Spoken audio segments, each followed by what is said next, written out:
you you might feel like you're going to be a completely different person after you recover, or you're never going to be the same. But believe me, you're going to be the same person. You're going to get back to doing whatever you were doing before. You're going to think however you thought before. You're going to feel however you felt before. Everything is totally normal. This is just a strange period in your life if you're feeling it. But you're the same person, and you always will be.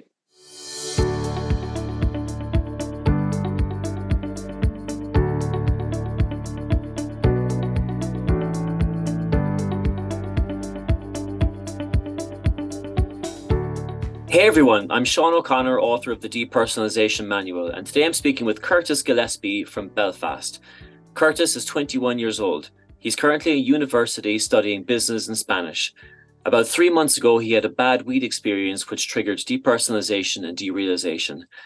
As he described it to me when we first spoke, Kurtis experienced chronic feelings of disconnection, intense existential thoughts, hyperawareness of self and vision, among other symptoms.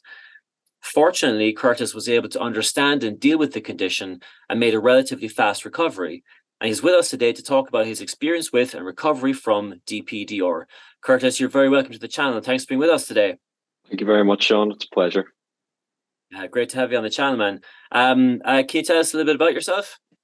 Yeah, so I think you covered it quite well. My name's Kurtis.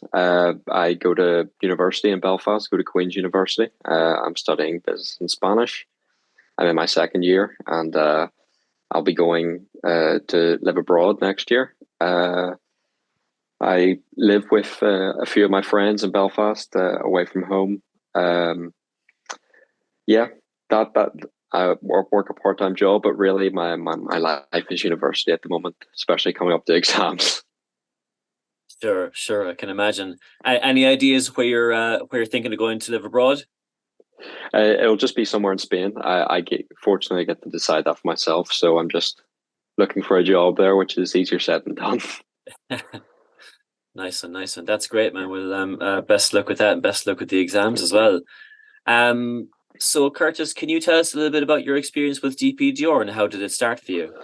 Yeah, absolutely. So I would say it's like any other day, but in hindsight, it wasn't. I woke up on one Saturday, and for some reason, I decided, yeah, I'm just gonna smoke a joint. I never would normally do that, but I just decided, okay, I'm gonna do it. And obviously, in hindsight, it's probably a bit of a bad idea with no food or water on board, but I did that anyway. And I was feeling a bit weird, not awful. I was feeling a bit weird. I was sort of sitting in bed going, okay, something doesn't really feel right here. And then I went through my day, sort of waiting for it to fade away, but I could just feel this building up, this panic sort of building up. And then later on that night, I just had a panic attack that never really went away. In the past, I would sort of have panic attacks, maybe a few times a year. It was relatively infrequent, but that night I had a pretty intense panic attack, and those feelings never went away. I woke up on the Sunday, and I was sort of, I still feel weird here. I still feel really weird, but I decided to, just sort of try to truck on through the day. Until that night where I was like, okay, I feel really bad. And I was sort of looking up at what could possibly be wrong. And thankfully, I found out that day what it was, that it was depersonalization. But at that point, I then tried to forget about it. I didn't think about depersonalization, but I was still getting these thoughts. I was still fixated on my thoughts. Despite knowing what it was, it didn't, at that time, it didn't give me any solace or anything because I didn't know how to deal with it. So it then came into the Monday. I woke up still feeling that way, and I had university. So I was walking up to my university class I was feeling terrible, just racing head, these sort of existential thoughts. I was thinking, this is just very, very strange because I didn't know the extent of the symptoms. I was just thinking, am I going absolutely crazy here? So I got up to the top of the class, and I just got there, and I turned around and went back home. I just thought, I can't deal with this. I didn't know what to do with myself. I didn't know what to say. I didn't, at that point, I couldn't even see myself socializing with people. The thoughts were that intense. I just felt like I couldn't have a conversation, almost like I had glass eyes. Um, yeah, that's how it started for me. That was the first few days. And so just so I'm clear about the timeline as well, Curtis. So was it you smoked, so you had you been out the night before and smoked in the morning, is it? No, I just woke up on the Saturday morning and just decided, Ah, okay, have okay, a okay. smoke. And then it was that night where I was still sort of feeling that. At that point, I still sort of thought, well, I still sort of felt a bit weird, but it was that night I then had the panic attack, obviously. Um, but it was definitely induced by the smoking, because I felt just very out of body. Yeah, yeah. So there was no hangover or anything involved. It was just like wake up on a Saturday morning, kick the day off Yeah, with like a an idiot. joint, and then it Like an just idiot.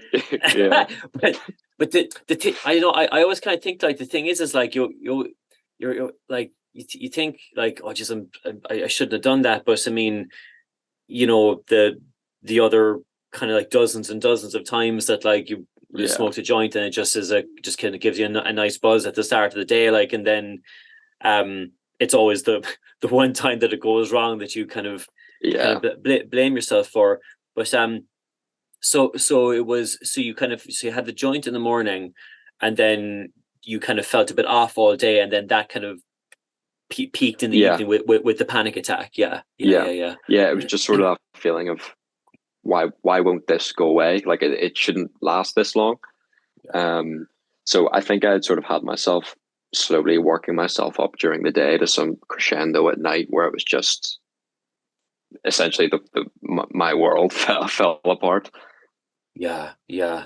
And it's interesting that you say as well, of like walking into university and just like turning around and walking out again and being like how do I even start to address this? Yeah, You know, like I remember like sitting down and like trying to watch the TV for a half an hour, and I literally remember just like switching off and going back up to my room and lying down yeah, and thinking, what have I done to myself? What have I done to myself? Um but walking into university and being kind of surrounded by people and like having lectures and like things you actually need to get done must have yeah. been a fairly scary experience. So what were the next actually, before I ask that, Curtis, can you tell us more about some of the symptoms you were experiencing at that time? Yeah, absolutely. So initially it was sort of just the, the classic anxiety of sort of just a racing mind. You can't focus on one thing, very fidgety. Uh, um, and then once I left the house and went outside, the symptoms sort of changed, where it was, I didn't really feel like I was there. I felt like I was sort of floating through life in a sense. Then these sort of existential thoughts started, where you sort of look at the sky and you go, what's going on here? Or you look at cars and go, how's that happening? You look at buildings, go, how was that built? And then I was also telling myself, why am I even thinking about that? Um, it was almost like, as well, I couldn't even really feel my limbs or my body or anything. It was I was almost just a little entity, and I just felt like I was just a brain, just an overactive brain. I couldn't feel anything else. Um, those were sort of the main symptoms. Um, and then after that, well, once I was sort of started to feel those, I didn't eat for, God, I'd say about 3 days. I did not eat anything. I couldn't eat. I could just drink water. That was it. Um, so that's when I sort of knew something definitely isn't right here. The most intense feeling was probably just the feeling of just sort of floating through life, where you feel like you can see stuff's happening, but you just cannot comprehend what's going on. That's sort of what I felt. Um, but I then phoned up my GP and sort of told them about that, and they gave me medication, which definitely helped me. They gave me an SSRI called sertraline, which obviously it's not going to work for everyone or help everyone. But if you feel like you may need it, I would definitely recommend having it. I sort of liken it to going to the gym, well, taking steroids, but not going to the gym and expecting results. You need to take the tablet, but you also need to work on yourself as well. It's like having the medication's like a car, but you also need to steer the wheel and push the pedal to go somewhere. So if you think you might need medication, I would definitely recommend it. I wouldn't put anyone off it. It'll definitely help. That's not to say that it's necessary at all, but I found that it definitely helped me. It's interesting, a few of the things you mentioned about the like looking at cars and buildings and thinking, like, how do those get there? You Yeah. know, it's like, it's just like it's almost kind of you try to kind of get to the kind of the backstory, or like the kind of like the core. It's like this idea in philosophy of, like, I think it's like Plato's chair or something, and it's this idea that there's this kind of like Platonic ideal of everything. So like there's an ideal chair that exists somewhere, maybe, or just exists theoretically, and that every chair is like an attempt to kind of to physically create that. Yeah. And it felt like, for me, when I would look at things and I would start getting into that, I'd be like, what's the Platonic ideal of this building or of this car? What are the thousands of kind of like machinations and thoughts and physical laws that went into making that? And just like a Fiat driving past, like, Yeah.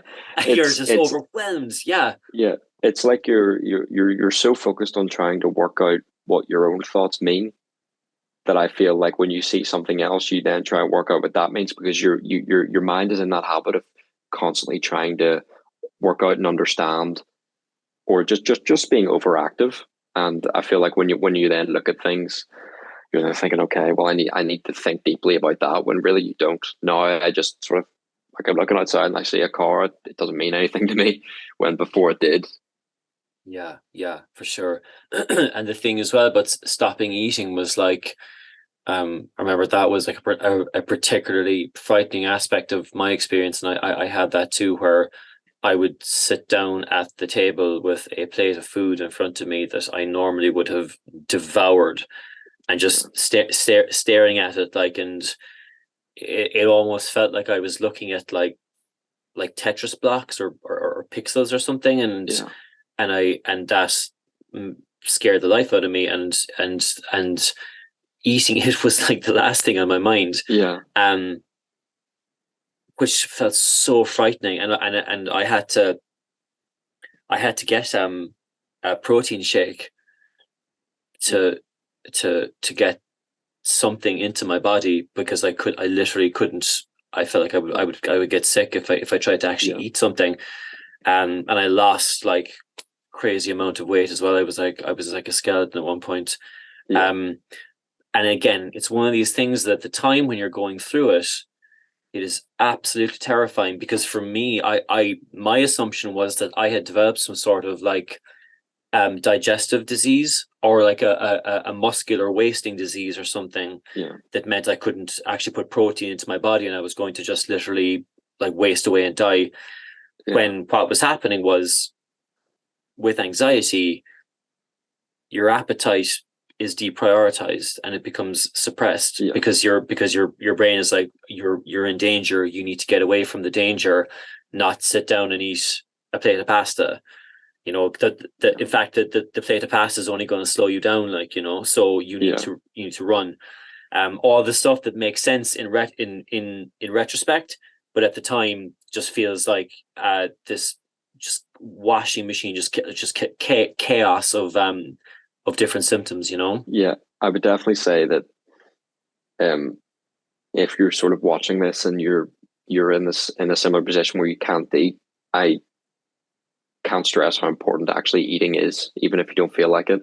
Because even now, if I don't eat, if you don't eat, it just makes you feel anxious in general. And I always found, even with my recovery and before, if I had a meal, I would feel better. Or if I was eating consistently, you don't have to eat 4,000 calories, 3,000 calories, just as long as you're getting some form of sustenance at breakfast, lunch, and at dinner.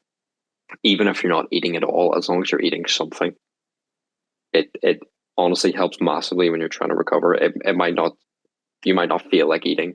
It might seem like the last thing you want to do, but I can't stress how important it is to actually just eat something.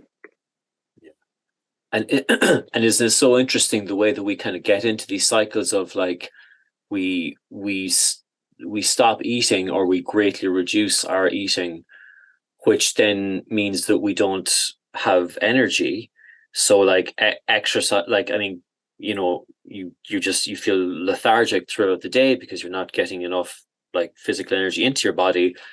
Exercise becomes the last thing on your mind. You're like, well, I obviously can't go to the gym. I can't lift weights. I'm just wrecked. Like, and it just turns into this cycle of just this feedback loop of kind of staying in this kind of protective, defensive state. Yeah. Of like, I just need to kind of square myself away from the world, and but it feels like you're doing the right thing because you don't yet have a good explanation for why you don't want to eat anything, and you just feel like, well, I need to stay away from the world until I sort this out and get better. Which itself can turn can feed into the feedback loop. So Kurtis, when you spoke to your GP, had you come across the term depersonalization at that point? At that point, I had, but I just sort of mentioned the symptoms, what I was feeling. I didn't. It was just a phone appointment. I didn't mention depersonalization exactly.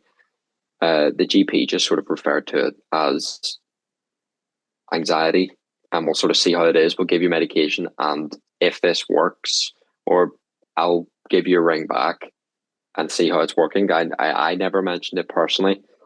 I think almost in a way where I didn't want to accept that there was actually anything wrong with me at that stage. I didn't want to put a label on it or anything, but I was sort of just explaining my symptoms, and they said, okay, well, you can try this medication if you want. I said, at that point, I was like, I will try anything.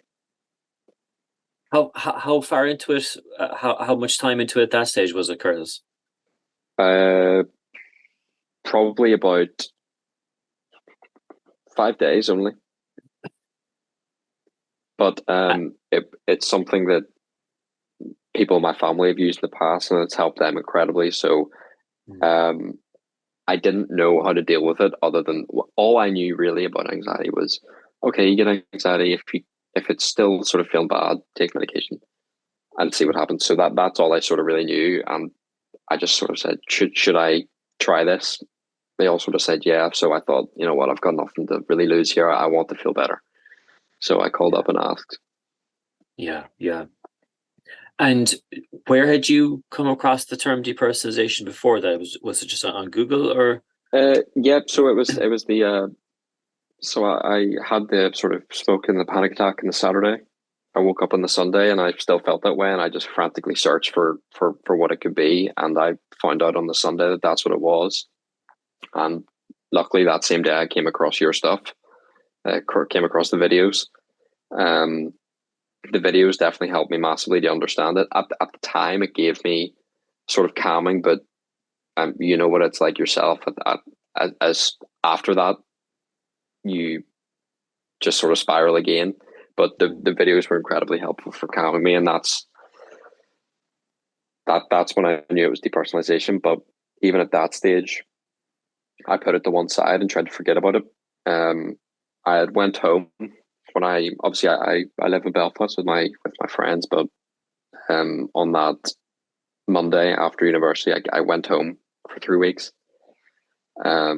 Just I think you said you did that yourself. You went back to live with your parents. Yeah. But I went home and sort of just lived in a ball in bed for 3 weeks, and then I was obviously aware of your stuff, and there was one day where I just said to myself, I need to do something about it, because what I was doing was just bed rotting, essentially. I was just wishing and hoping for it to go away. And you're, for something like depersonalization, derealization, it's almost impossible to wish it away. You need to actively do something about it. So I then bought your manual and all the materials, and very, very, very quickly I saw results. That's great to hear, man. I'm so happy to hear that. Um, did you so that when you went home, Kurtis, did you kind of effectively like drop out of university for that period of time, or were you still working from home, or how was that? No, I pretty much just ceased to exist for about 3 weeks. I stopped going to university. I stopped going to work. Obviously, I wasn't seeing any of my friends. I was just sort of, I was just laying in bed and just wondering what is going on with me. Why do I feel this way? What have I done to myself? All these sort of thoughts. So yeah, I just stopped life. And obviously, in hindsight now, that was probably the worst thing I could have done. Um, yeah, I stopped everything. Yeah. But did you communicate any of this to your friends? I mean, presumably people were like contacting you or texting you and asking what was up or where what had happened. Uh, yeah, after a certain amount of weeks, I did. Um, it was sort of just my family that knew what was going on with me, but I then told my friends, and obviously my friends are incredibly helpful, and they're always there if I want the chat. But it was always, it's not so, I wouldn't say it was something that you're sort of embarrassed of, but it's just something that you don't want to let people know that you're in this sort of state. That's sort of what I found, because I felt like if I said to people what was wrong with me, I would then be thinking about it, or I would know that they were aware of it when I was speaking to them. So I sort of wanted to not tell anyone for a while and sort of try to deal with it myself. Um, I always found it would be hard if I was speaking to someone, they knew how I was feeling, because it would just always be on my mind that they would maybe be talking to me differently or treating me differently, and that again doesn't help, because you're then convincing yourself there's actually something wrong with you. Yeah, yeah. And also I think just because of the nature of it, like if you were to describe, if you said, oh, just experiencing social anxiety, or I'm feeling I've got agoraphobia or something, because people might not have experienced that, but they'll know it. Like they'll know what agoraphobia is. They'll know what social anxiety is. Yeah. And they might just kind of go, oh, okay, well, look, man, do what you need or whatever. But because it's depersonalization and derealization, people will often be like, well, what's that like? And and then even I find out when, like, if people ask me about my experience or the book or whatever, and there is an element of explanation in it, because Yeah. most people haven't heard of it. Most people will have experienced it to some degree, but there is an explanation factor to it, which can be particularly frustrating if you're in the Yeah. middle of it, and explaining it to your friends who are coming from the best possible. It's coming from a place of compassion, but Yeah. then you're getting into like a 25-minute conversation about Hmm. explaining every part of the symptoms, like, and Yeah. how's and yeah. um so the 3 weeks, Kurt. So the question I normally ask next is like, what was your lowest point in the whole experience? Would that have been sometime in that 3 weeks, or another point?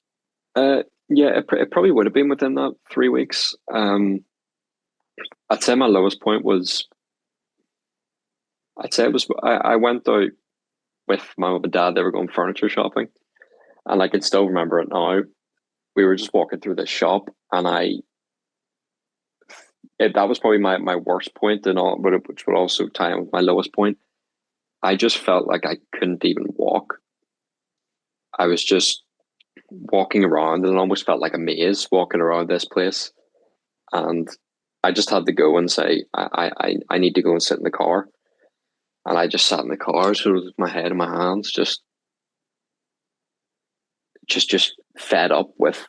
sort of everything, if you know what I mean. I felt like everything was over. I felt like I was never ever going to get better, and I was just thinking, why would I do this to myself? I was blaming myself for everything that had happened, and that was probably my lowest point. Um, there there were a lot of low points. It's hard to put a finger on one because it's an incredibly hard thing to go through. Um, Also, one of the other lowest points I can remember was even during recovery when I felt like I was getting better.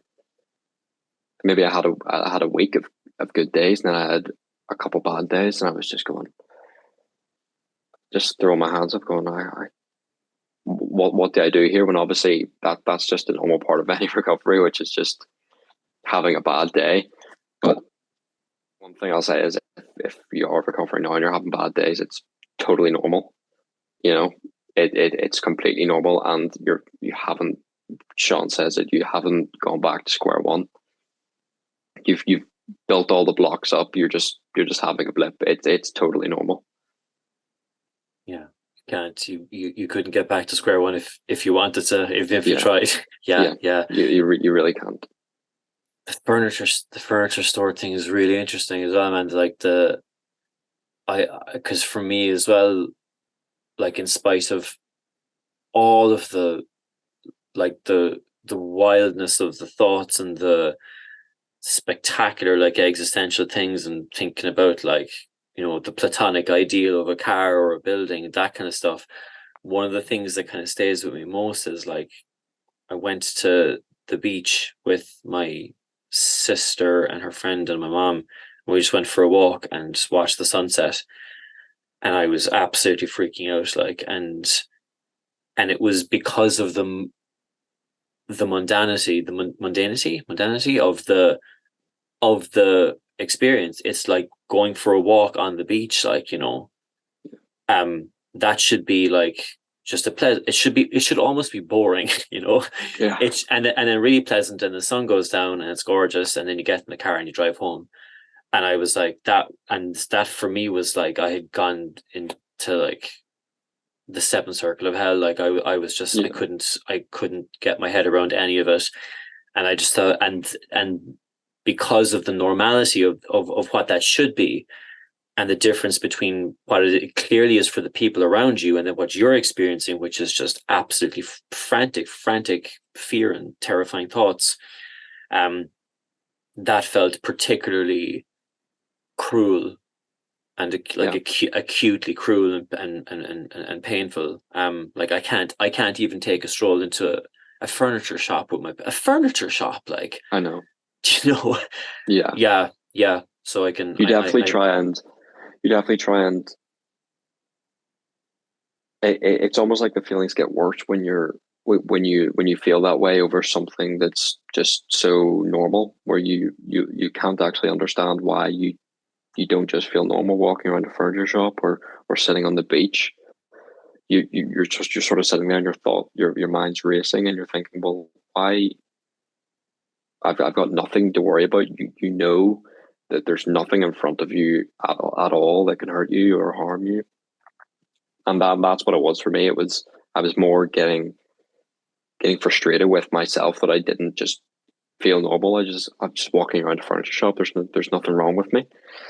So yeah, I feel like you're just trying to fight yourself really most of the time. Yeah. So what happened at the end of those 3 weeks, Kurtis? What was it that motivated you to move out of that?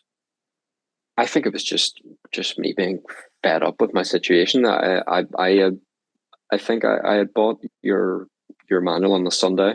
I was aware of it the entire 3 weeks. I just never bought it.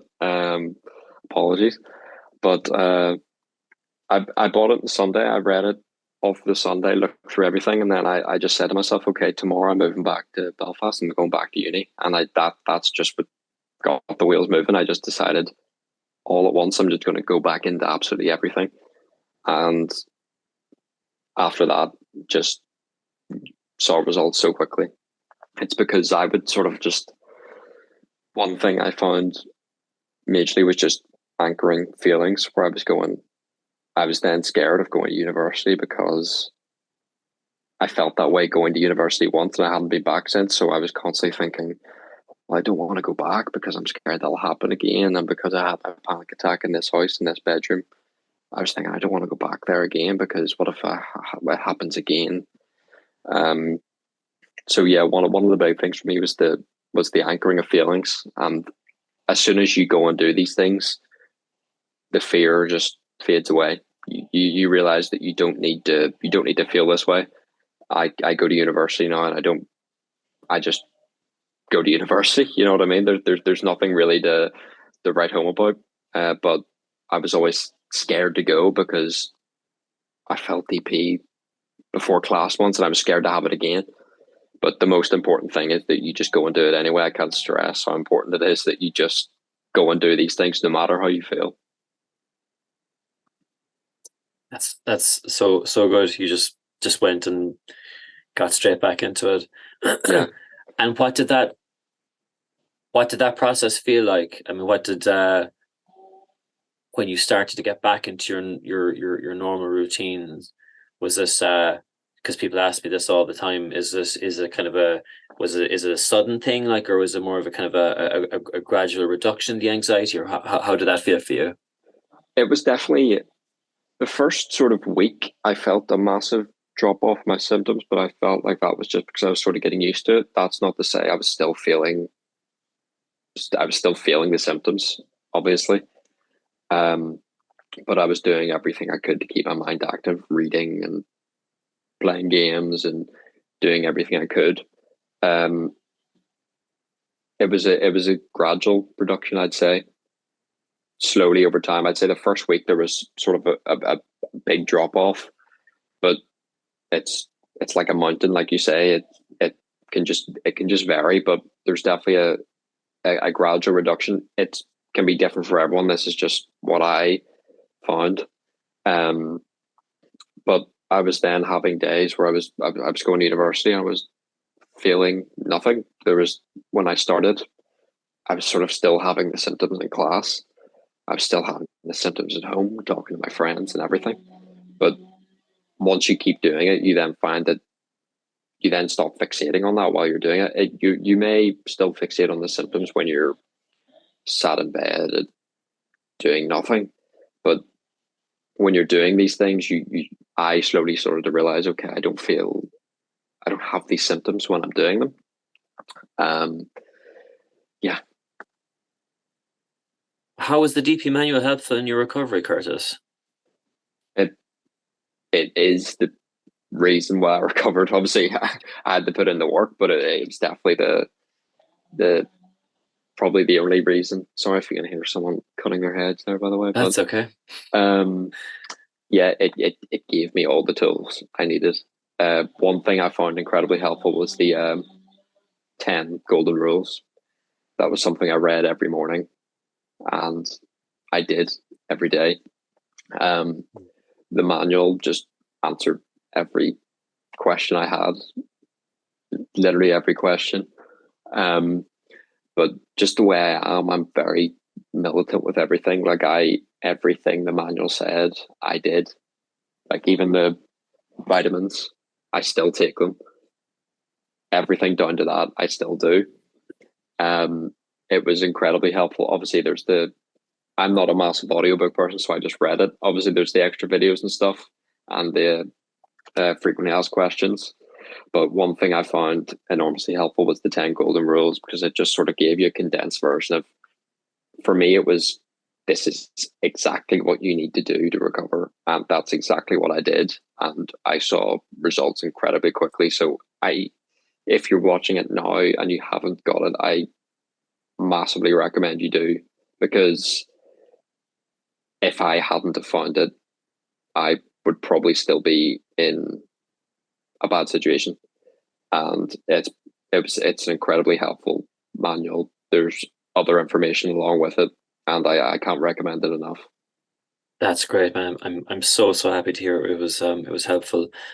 um, and I'm thrilled that you were able to find answers so quickly as well. You know that you had Yeah. you were able to kind of to hop on Google and get those answers quite quickly. It's something I'm seeing more and more with people these days, is that just the I guess it's a combination of kind of just like the algorithms on Google, but the uh just a general awareness of the condition. Like, people people tend to spend less and less time kind of going through the wilderness of searching for 100 different symptoms and not finding answers, which was my experience. But I'm so glad to hear that you were able to find answers as quickly as you did. So now that you've recovered, Kurtis, uh is getting back to normal really getting back to normal? Yeah, it is. It's totally back to normal. At the time, I was thinking, okay, maybe I won't recover, but if I do, I definitely won't be the same. And I suppose I'm not, in the sense of I recovering has has I think made me a better person. It's made me appreciate things more. Um, but recovery is just recovery. You're just back to the same person you were before. Life goes on. Um, you you might feel like you're going to be a completely different person after you recover, or you're never going to be the same. But believe me, you're going to be the same person. You're going to get back to doing whatever you were doing before. You're going to think however you thought before. You're going to feel however you felt before. Everything is totally normal. This is just a strange period in your life if you're feeling it. But you're the same person, and you always will be. Yeah, for sure, for sure. So what's your day-to-day life like at the moment? I think you're a fairly busy man. Yeah, I try to stay busy, as busy as I can. Before this all happened, I honestly wasn't that busy. I was sort of just going to university and then just bed rotting and watching videos or whatever. But now, because how I recovered was constantly keeping my mind active and reading and playing games, I'm always doing something. That's not to say I can't still relax. I can still relax and feel totally normal. Obviously, I'm going to university. Well, I've just finished university for Christmas, but I've got exams in the next week. So just working towards that. University and work, and then going back home, with my friends, just living the life I lived before. Yeah. And I'm sure looking forward to taking the next step with all of that and heading off to Spain and starting Yeah, another career there. And how yeah, exciting is that? Like, yeah. yeah. It's something to look forward to, and just I almost look back on it and go, well, why did I ever think that my life was over or anything like that? You know what I mean? It obviously, hindsight is 2020. Um, but if you are watching and you're feeling like something is actually wrong with you, or um, you're never going to get back to normal, trust me, you will. Obviously, you might be watching and thinking, well, I might be different. I was exactly the same. I thought, well, what if I can't? But you can, and you will. Yeah. Yeah. One more question, Kurtis. There's going to be people watching who are going through something very similar to what you went through, who may be in the first couple of days of it, who may have developed it through a bad weed experience. If you were to go back and have a chat with yourself in the first couple of days of experiencing this, what would you say? What would you say to Yeah, yourself? I have a bit written down here. I've just got loads of points written down because Super. obviously it's just something that, for like advice, it's just something. So one thing I always said to myself was to just embrace the uncertainty of what's going to happen. Understand that you can't control everything. Um, let the feelings be there and don't give them the leverage to stop you from going on with your day. Um, like one thing I always said to myself was to, I don't know who originally said it, but don't let your mind bully your body into carrying the burden of its thoughts. So even though you might feel like you don't want to do something, it's so important to actually just go and do it. So another thing is the anchoring thoughts are they're just not real. It's just anxiety. They're just vapid thoughts. These things aren't going to happen. You might feel like you can't do it. You can. You really can, and you sort of have to. You have to do these things anyway. No matter what it is. If you feel like I can't go to work, or I can't go to university or anything, I can't see certain people, you can. Believe me, you can. It might not be easy initially, but you can do it. And by doing it, it's the only way you'll get over it, because if you can't avoid things for the rest of your life. You have to do it anyway. So another thing is, if you're watching now and you're feeling sort of intense anxiety or depersonalization, I have been exactly where you are watching these videos. But one thing that might hopefully make you feel a bit better is that there's genuinely nothing wrong with you. You've just become incredibly good at worrying to the point where it feels actually real. The things that you're thinking aren't real. You're just really, really good at worrying. Also, don't feel sorry for yourself, because in the first few weeks I was feeling sorry for myself, thinking, how can I do this myself? Am I ever going to recover? My life is over. These thoughts just aren't true. You can and you will recover. Nothing at all has changed about you. You're completely the same person, and life will go on, and you will recover. And again, don't be disheartened when you're recovering. By watching these videos, you've made the stand of you want to understand and you want to feel better. So you've already started your recovery. It might not feel like it, but when you are recovering, please don't feel disheartened if you have a bad day. I felt that way, and I just thought, well, I'm never going to get out of this. If you've had one good day, even if you've had a good 10 minutes, you're going in the right direction. So if you have a good 10 minutes, but you have the other 50 are bad, you're going towards having a good 15 and a bad 45. It's just constantly ticking off good moments. Don't feel bad if you feel good at one stage, then you feel bad the next. It is a process. I hope that's helped anyone who's watching. That's excellent advice, and thank you for such a considered answer as well. Those are some excellent points. Kurtis, it's been so lovely to talk to you, man, and I'm delighted that you've recovered. I'm delighted that your recovery was so fast as well, and that you were able to get the information you needed so quickly, and that you were so disciplined with yourself as well in terms of getting the recovery started. Yeah. And that you've basically got your life 100% back on track. It's so great to hear, man. Thank you for coming on the channel today and for sharing your story and for your honesty with your experiences. I know it's going to be extremely helpful for people watching this. Yeah, it was a pleasure to have you on the channel, and thank you again. Yes, thank you very much, and good luck with your recovery, everyone. You'll enjoy it. Believe me, it might not feel like it, but you'll enjoy it. For sure. Okay, take care, Kurtis. Thank you so much. Yes, thank you very much. Bye-bye. Bye-bye.